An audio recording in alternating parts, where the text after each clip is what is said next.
Well, we're at Lyme Regis. Unfortunately, the tides are not ideal, but I did get to stop off in one of the fossil shops, one of the little ones.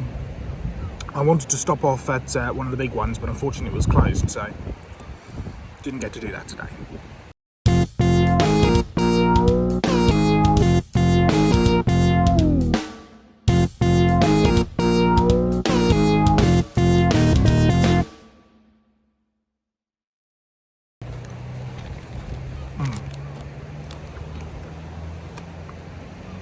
Pasty lunch. So, we're just about at the end of our road trip. We've seen a lot of geology. We've seen a lot of fossils. We've had a lot of fun. I mean, just looking out over the scenery now, I really do sort of get why I love this so much. So just around the corner is Charmouth. We're at Lyme Regis. That's Charmouth if you go towards the west. Then you get to Golden Cap. There it is there with its Golden Cap. Keep going and you get to Ype, Burton Bradstock, and then eventually if you keep going, there's the Isle of Portland where we were the other day. You see how sloping that is? I mean, the geology and the scenery is just amazing, so who wouldn't want to travel around and do some research and see the scenery and get involved? I mean, it's been exhausting, but it's been well worth it, especially with the fossils. Especially with the fossils. All right, well, we're back in the car now. I've got a new hat, by the way. It's the right way around. Get it the right way around. Yeah, there we go. Look at that. Looking good. I picked that hat up in a shop down that I've been to several times before down in Lyme Regis. It's a shame that we couldn't get out onto the beach, but never mind about that. We still managed to, you know, have a look around some shops. I've got some great maps, some various geological maps, and this one in particular is William Smith's map, one of the first ever geological maps of the UK. So I've got a few nice things, which is good. And I also popped into a bookshop, which I've also been to before. In fact, I picked up our family Bible there when I bought it just before I got married. I picked up a few other interesting books: An Introduction to Ecological Biochemistry, The Proceedings of the Geologists Association from 1966, and The Paleontology and Stratigraphy of the Lower Part of the Upper Kimmeridge Clay in Dorset, also by the, well, actually that one's by the British Natural History Museum. But in particular, this bookshop specialised in old books. I also picked up this one here. Can you see it there? Paley's Natural Theology, illustrated. Interesting. You see, Paley had published his book just a few years before this one was actually brought out, and it was regarded as one of the most influential philosophical and apologetic books of its time, and it was part of curriculum in places like Oxford and Cambridge well into the Victorian period. Towards the end of the Victorian period. There's several modern translations of this now, but this one is one of the oldest ones that I've ever come across. It's not quite an original, but it was published just about 20 years or so after William Paley had died, and he published this book, was the last one before he died.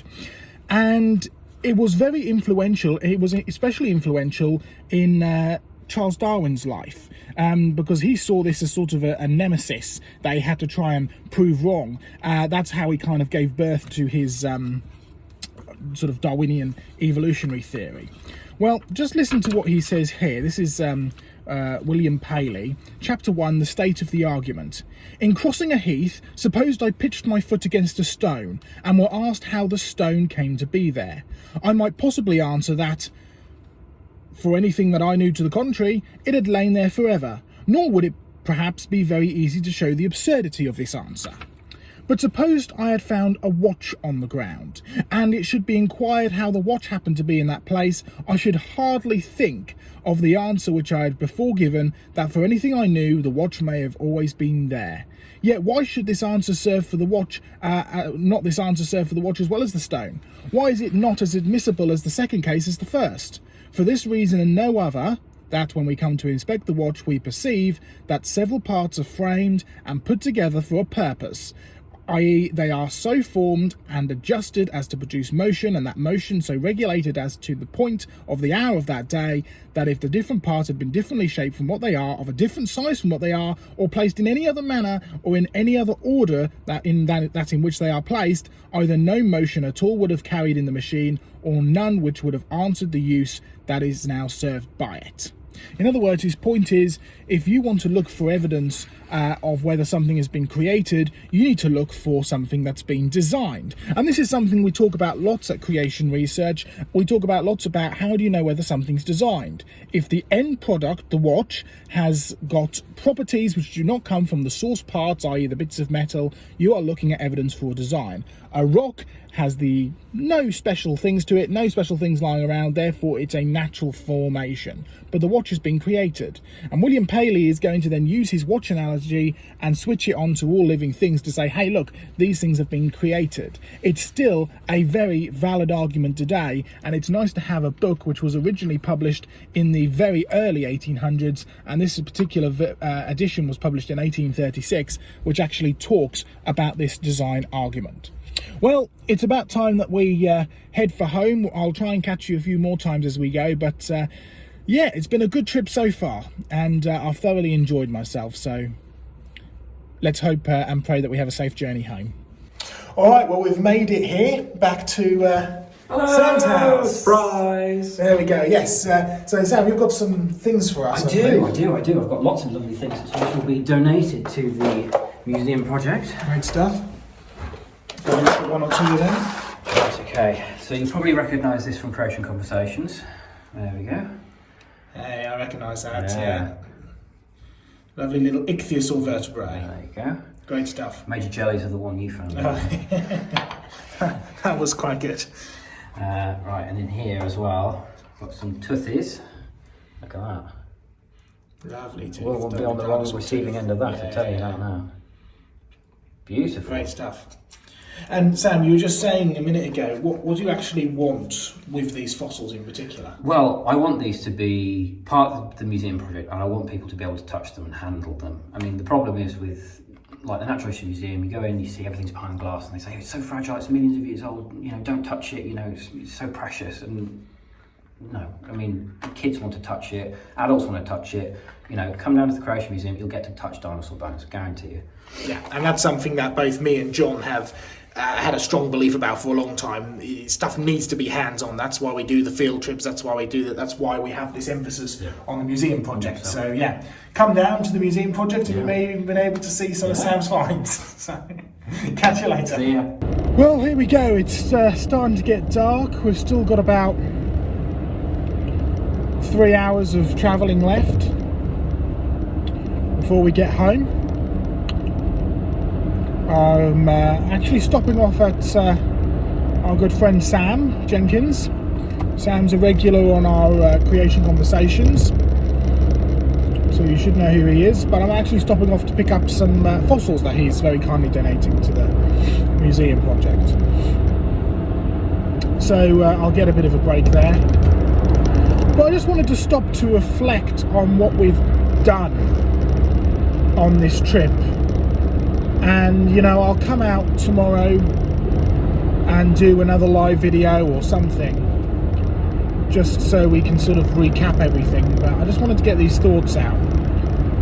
It's been very tiring, put it that way, and exhausting trying to keep track of everything, including where I'm supposed to be and what time I'm supposed to be there, as well as all of my other work and everything as well. And I was down here to do some work anyway.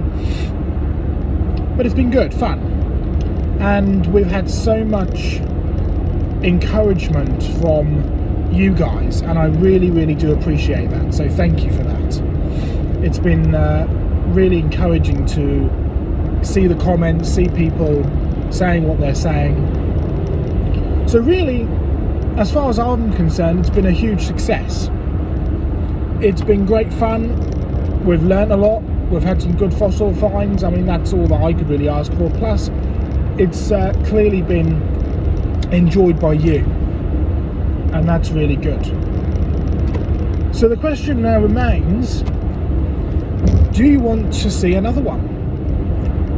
who knows where it will be. Maybe it'll be to Yorkshire, or to Scotland, or to, I don't know, anywhere. Who wants to see another one? Not only who wants to see another one, but who would be willing to support another one? I don't quite know how we'll do that, whether we do a fundraise or whether we do a membership thing. Maybe that would work. But, you know, we want this to be as accessible to as many people as possible, and we want to keep doing these. So is this the kind of stuff that you want from us? And if it is, can you support us in it? We'll put up a poll and we'll do a broadcast tomorrow, and we'll talk about it more on Friday as well as we go. So yeah, that's good.